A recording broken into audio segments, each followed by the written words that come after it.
Islam akan kembali memimpin dunia 100%. Jika fase pertama, kedua, ketiga Islam memimpin baru 2/3 dunia, maka di fase terakhir kelak Islam memimpin total seluruh dunia. Tidak ada yang tidak tunduk, tidak ada yang tidak takluk di bawah pemerintahan Islam. Dan Allah sebutkan dalam Al-Quran, ini janji Allah dalam Al-Quran, janji Allah dalam Al-Quran, sebagaimana dalam hadis ini ya. Dalam hadis ini jelas Nabi mengatakan 5 fase. Fase kelimanya Islam memimpin seluruh dunia. Ternyata Allah telah mendahului dengan ayatnya surat An-Nur ayat 55 bahwa ini pasti terjadi. Nah, inilah dia fase tegaknya kembali khilafah ala minhajin nubuwah, kekhalifahan Islam dengan konsep kenabian. Ingat baik-baik, tempat ini pusatnya bukan di Turki, bukan di Arab Saudi, bukan di Qatar, bukan di Brunei, bukan di Jakarta, tetapi pusatnya dalam hadis sahih Muslim, Rasulullah sebutkan di Palestina. Di Palestina, jantungnya adalah Baitul Maqdis. Kalau Rasul menggambarkan dimerdekakan dulu Baitul Maqdis, dibebaskan terlebih dahulu, dihinakan Yahudi, langsung diumumkan khilafah Islamiyah di sana. Baik, karena kajian kita bukan mengkaji fase kelima, maka kita cukup hanya sekedar mengantarkan bahwa setelah fase kita sekarang, kita akan sampai di sini. Kita balik kemari, kita fokus kemari. Bapak-bapak dan ibu-ibu yang kami muliakan, ini adalah masa fitnah yang paling hebat, masa fitnah yang paling berat. Saking hebat dan beratnya, Rasulullah sampai-sampai berkata, umatku yang hidup pada masa itu istiqomah dia, sabar dia beragama, teguh dan tegar menghadapi segala macam ujian, tekanan. Umatku yang seperti itu saat itu nanti berhak mendapatkan penghargaan dari Allah Subhanahu wa ta'ala. Macam mana bentuk penghargaan Allah untuk umat yang hebat di akhir zaman ini? Di fase keempat, penghargaan Allah Subhanahu wa ta'ala buat mereka adalah setiap orang yang beramal di antara mereka pada masa itu, kata Rasulullah, dinilai oleh Allah pahalanya 50 kali lipat pahalanya para sahabat. Ini hebat, Pak. Hebat, Bu. 50 kali lipat pahalanya para sahabat. Bapak tahajud, para sahabat tahajud. Bapak duha, para sahabat duha. Ibu puasa Senin Kamis, bapak puasa Senin Kamis, para sahabat juga puasa Senin Kamis. Bapak baca Quran, para sahabat baca Quran. Tetapi pahala bapak dan ibu asal istiqomah ya, istiqomah, tegar, sabar, betul-betul sangat kuat memegang Islam, tak peduli dengan ujian, tempaan, cacian dan sebagainya, maka setiap amalan kita bapak ibu yang hidup pada zaman ini, nilainya setiap amalan itu adalah 50 kali lipat nilainya amalan para sahabat. Allahu Akbar. Penghargaan yang berat. Satu. Yang kedua, Rasul mengatakan orang yang hidup pada masa itu adalah saudaraku. Aku rindu dengan mereka. Nabi menobatkan kita sebagai saudaranya. Ya, Nabi menobatkan kita sebagai saudaranya. Jadi ini yang pertama, nilainya adalah 50 kali lipat pahalanya para sahabat. Yang kedua apa tadi?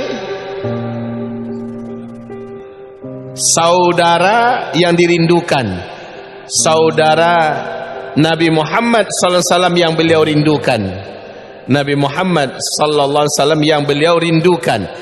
Nah ini, dan mereka disebut dengan ghuraba. Ghuraba. Sementara ghuraba ini Rasul mengatakan tuba lil ghuraba. Beruntunglah mereka, berbahagialah mereka Mereka adalah orang-orang yang unik di akhir zaman. Mereka adalah orang-orang yang dianggap asing, aneh di akhir zaman. Tetapi Tuba, beruntuklah mereka. Tuba itu adalah sebuah lembah dan tempat yang maha indah di dalam surga. Tuba lil ghuraba. Jadi baik, ini bagi orang yang hidup pada masa ini, luar biasa keistimewaan mereka. Dan Nabi menganggap mereka adalah saudara yang aku rindukan. Di akhirat, orang yang diangkat oleh Rasulullah sebagai saudara yang dirindukan pasti akan dibersamai oleh Nabi Muhammad sallallahu alaihi wasallam. Hadirin wal hadirat, ma'asyiral muslimin wal muslimat. Selanjutnya kita bicarakan fitnah apa yang tersedia di sini. Fitnah yang tersedia menjelang 10 tanda besar kiamat. Kita semua sudah tahu, jadi saya tak perlu ulangi lagi dengan rinci. Cukup saya sebutkan secara global saja di sini. Di sini di fase keempat ada 4 tanda besar kiamat yang akan terjadi. Tanda besar kiamat yang pertama, bumi mengalami peristiwa dukhon. Ini yang pertama. Setelah itu yang kedua, seluruh umat manusia mendapatkan ujian terbesar. Dan inilah ujian yang paling berat bagi orang-orang beriman, yaitu munculnya Dajjal. Setelah itu menyusul yang ketiga, Allah turunkan anti daripada Dajjal yang bisa menyelesaikan Dajjal dari langit dunia, yaitu Nabi Isa alaihissalam. Dan yang keempat, ini sekaligus menjadi penutup fase keempat. Allah lepaskan bangsa tak punya hati, tak punya perasaan, tak ada peri kemanusiaan. Mereka Allah sebut dengan sebutan nama Ya'juj dan Ma'juj. Baiklah, kita tak akan uraikan ini ya. Ini adalah tanda besar kiamat. Kita tidak akan uraikan ini. Tanda besar kiamat yang kelima, keenam dan ketujuh di sini. Kita tidak akan uraikan ini. Kita berfokus di sini. Di sini wahai kaum muslimin, di fase keempat kita menghadapi fitnah. Fitnah ini disebut oleh Rasulullah dengan fitnah duhaima, ya. Fitnah duhaima.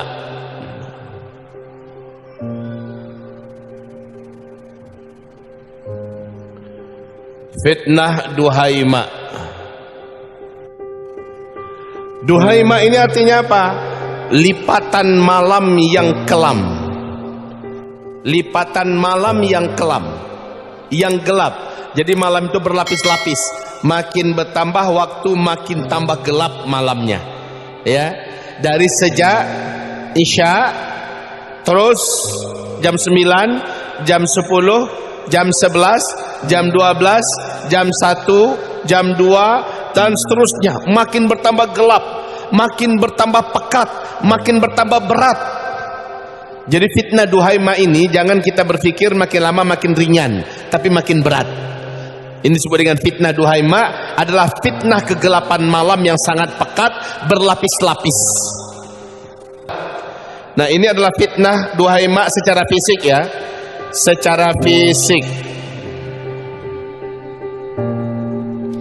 Fitnah duhaima secara fisik, Allah sebutkan yang pertama ba'sa.